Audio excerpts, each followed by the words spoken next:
The Bible is nothing more than an astrotheological literary hybrid, just like nearly all religious myths before it.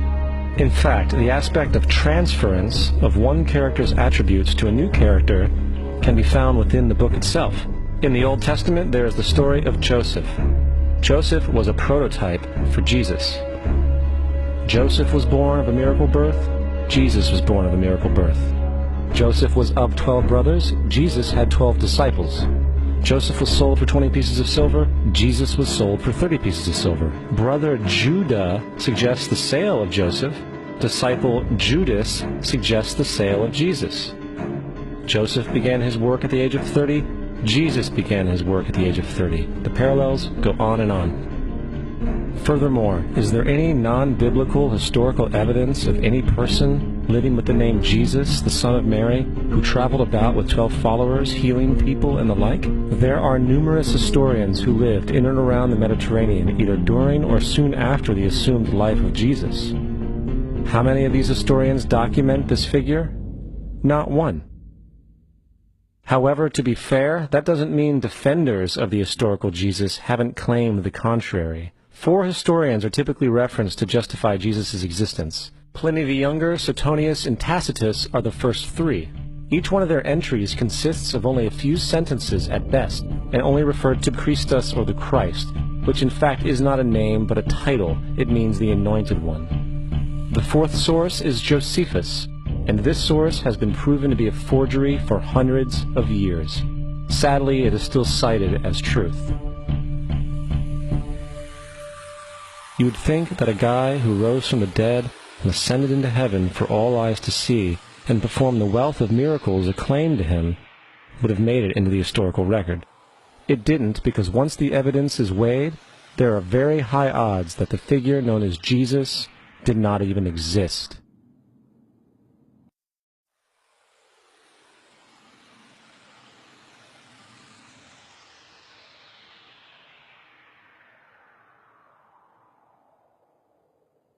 We don't want to be unkind, but we want to be factual.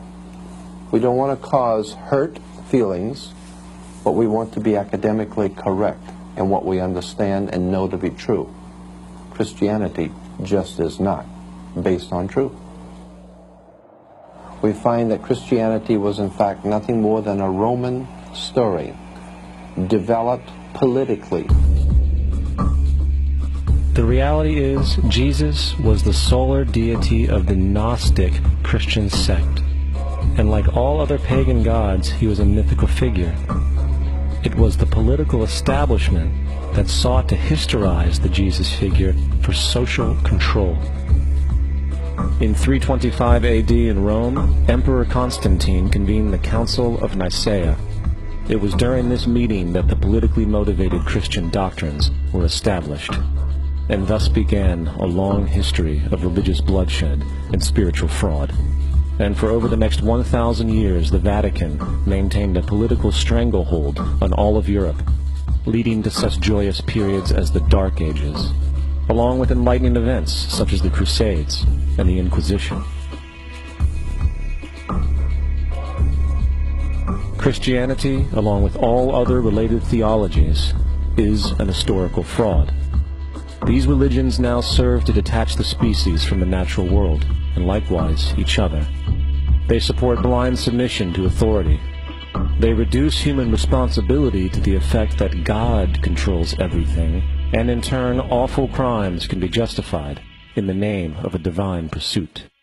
And, most critically, it empowers the political establishment who have been using the myth to manipulate and control societies. The religious myth is one of the most powerful devices ever created, and it serves as the psychological soil upon which other myths can flourish.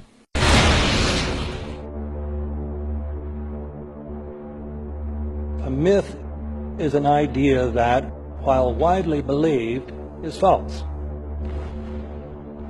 In a deeper sense, in the religious sense, a myth serves as an orienting and mobilizing story for a people. The focus is not on the story's relation to reality, but on its function. A story cannot function unless it is believed to be true in the community or the nation. It is not a matter of debate.